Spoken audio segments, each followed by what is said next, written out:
ይሄ ትግራይ እየከፈለችው ያለችው ዋጋ እስከዛሬ ድረስ እስከዛሬ የትግራይ ክራይሲስ የተመሰቃቀለው በመርህ ላይ የተመሰረተ እምቢ ስለምትል ነው። ኤርትራን እንምታው ከፕሪቶሪያ ሰላም ስምምነት በፊትም በጅቡቲም በሴሸልስም ፕሪቶሪያ ከተፈራረሙ በኋላም በጀት ያል ተበጅቷል። ኖርማል በቃ ዲዲአር ፈጽማለን፣ የኤርትራ ጦር እናስወጣለን፣ የአማራ ኃይሎች እናስወጣለን ተባብሎ ምናምን ሲደረጉ አሁን እሺ ጥሩ ነው። አሁን ትኩስ ነው። ጥላቻ እንዳለ ያልበረደ ጥላቻ አለው ትግራይ። አርሚው አለ፣ ሰራዊቱ አለ፣ የተወረናል የሚል ስሜት በእያንዳንዱ ቤት ያንኳኳ አለ። በኤርትራ ላይ የያዛችሁት ቂም አለ። ስለዚህ በትኩሱ ይሄ ለዘብ ሳይል ኤርትራን እንምታው አማራን እንምታው ሲባል ነው የተባሉት። ነው አናደርገውም። እነሱ በድለውናል፣ እነሱ ደፍረውናል፣ አውድመውናል፣ ገለውናል ብለን እኛ ተመሳሳይ ወንጀል ለመፈጸም ወደ ኤርትራ አንዘምትም፣ ወደ አማራ አንዘምትም። ከዛ በኋላ ይሄን ሁላ ማድረግ የሚችል የትግራይ ኃይል ቢኖር ኖሮ ዛሬ ስለ ምዕራብ ትግራይ ስለ ራያ ስለ ምናምን ይያል እሪ አንልም ነበር። እዚህ ላይ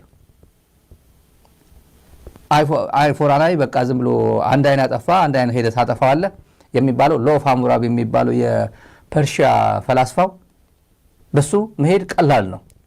ግን 20ኛ ክፍለ ዘመን ነው። ይሄ 20ኛ ክፍለ ዘመን ነው። እሱ አይሰራም። የሎፍ ሐሙራቢ አይሰራም እዚህ። ይሄ ግን ዋጋ ያስከፈላት ነው ትግራይ። እንደዚህ ማታረቅ ሆነማ አንቄ ይዘሃለሁ፣ አንተ ምን ችግር አለብህ? ያንተ እኮ ፐሪፈሪ ላይ ተጠጋኸው፣ እዛ ጫፍ ላይ ነው ያለው ትግራይ የምትባለው ፉል ስቶፕ ናት ምናምን የሚላት እዛ ተጠግታል። እኔ ግዙፍ ኃይል አለኝ ኦሮሚያ፣ የኦሮሚያ ድምፅ ከያዝኩኝ፣ የአማራ ድምፅ ከያዝኩኝ፣ 178 ድምፅ 138 ድምፅ የአማራ ከያዝኩኝ 4 ኪሎ እቀመጣለሁ። እነሱ ነው እንደዚህ መንከባከብ ያለብኝ እንጂ እዛ ተጥላህ ታድራታለህ፣ ምዕራብ ትግራይ የለ ምናምን የለ ብሎ እዛ ቆልፎ ይዞታል። ምክንያቱም ተባባሪ የሚሆን ኃይል ከትግራይ ስለሌለ ነው። ለወንጀሉ አብይ አህመድ ስልጣን ላይ ለማቆየት የሚተባበረው ኃይል ከትግራይ ስላልተገኘ ነው። ተባባሪ ከኤርትራ ተባባሪ እንዳገኘ ሁሉ ከአማራ ተባባሪ ያገኘ እንጨብጣታለን እያለ ወደ ትግራይ የዘመተ እየሸለለ የዘመተ ኃይል ተመሳሳይ የሚሸልልና የሚፎክር ኃይል ከትግራይ ቢመጣ ኖሮ አሁን የትግራይ ጉዳይ ሌላ ነው።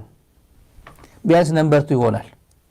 ኦህዴድ ነምበር 1 ይሆናል። ቲፒኤልኤፍ ነምበር 2 ሆኖ በኢትዮጵያ ፖለቲካ ላይ ጨዋታ ጫወቱ ነበር ማለት ነው።